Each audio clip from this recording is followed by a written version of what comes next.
নমস্কার। Spiritual bulletin চ্যানেলের সকল শ্রোতা ও দর্শককে জানাই সাদর সুস্বাগতম। শ্রী শ্রী আনন্দময়ী মা বিভিন্ন সময়ে ভক্ত প্রসঙ্গ করতে গিয়ে নানান ধরনের প্রশ্নের উত্তর দিয়েছেন।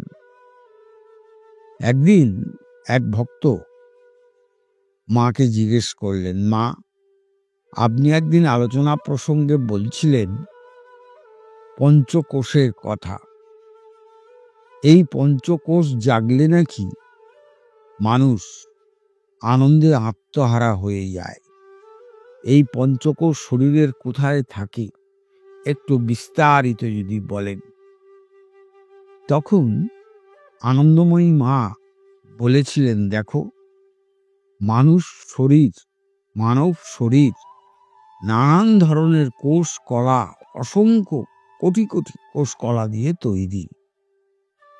তেমনি আধ্যাত্মিক দৃষ্টিভঙ্গিতে মানুষের শরীর পঞ্চকোষ দ্বারা তৈরি। এই পঞ্চকোষ মানুষের শরীরকে নিয়ন্ত্রণ করে। এই পাঁচটা কোষ কি কি সুন্দরভাবে আনন্দময়ী মা বললেন।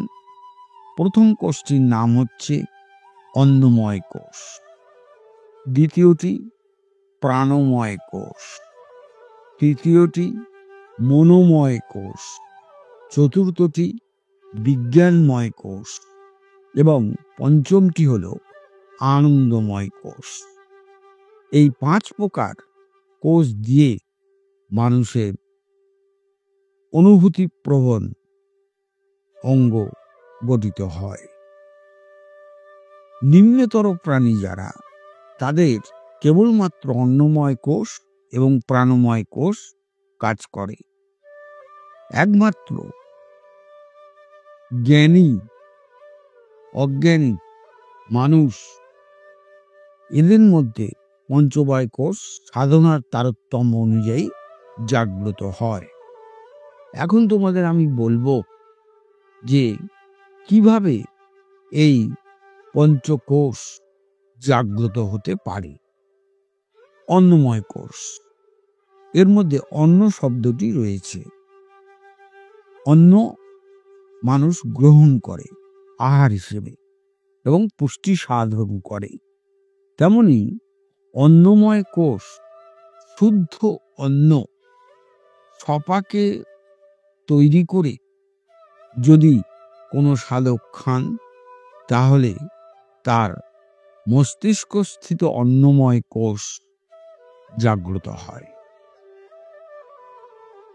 শুদ্ধ অন্ন খেতে হবে, তাহলে অন্নময় কোষ জেগে যাবে। দ্বিতীয়টি হচ্ছে প্রাণময় কোষ। প্রাণময় কোষ নিয়মিত নিষ্ঠা সহকারে প্রাণায়াম করলে মানুষের প্রাণময় কোষ জেগে ওঠে। সাধকদের তাই হয়। এরপর হচ্ছে মনোময় কোষ। যারা ইষ্টমন্ত্র, গুরুমন্ত্র নিয়মিত নিষ্ঠা সহকারে জপ করেন, তাদের মনোময় কোষ জাগ্রত হয়। যারা জপ এবং ধ্যান করে নিয়মিত, ধ্যানের সাহায্যে মানুষের বিজ্ঞানময় কোষ জাগ্রত হয়।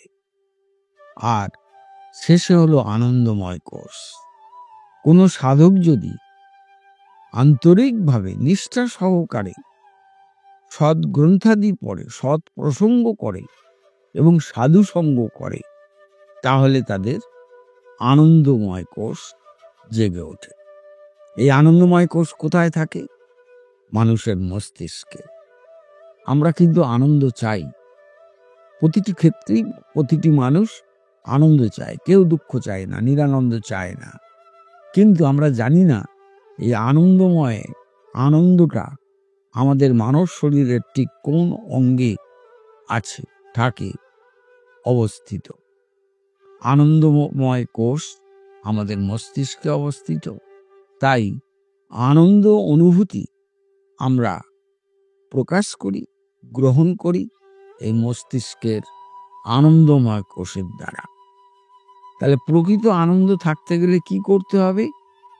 আনন্দময়ী মা বলছেন, সদা সর্বদা সাধু সঙ্গ, সৎ প্রসঙ্গ, ঈশ্বরীয় কথা তুমি বলতে থাকো, তাহলে তোমার আনন্দময় কোষ জাগ্রত হবে এবং সেই আনন্দর মধ্য দিয়ে তোমার ঈশ্বর লাভ হবে, তোমার ভূমা জ্ঞান হবে, তুমি নিজেকে জানতে পারবে।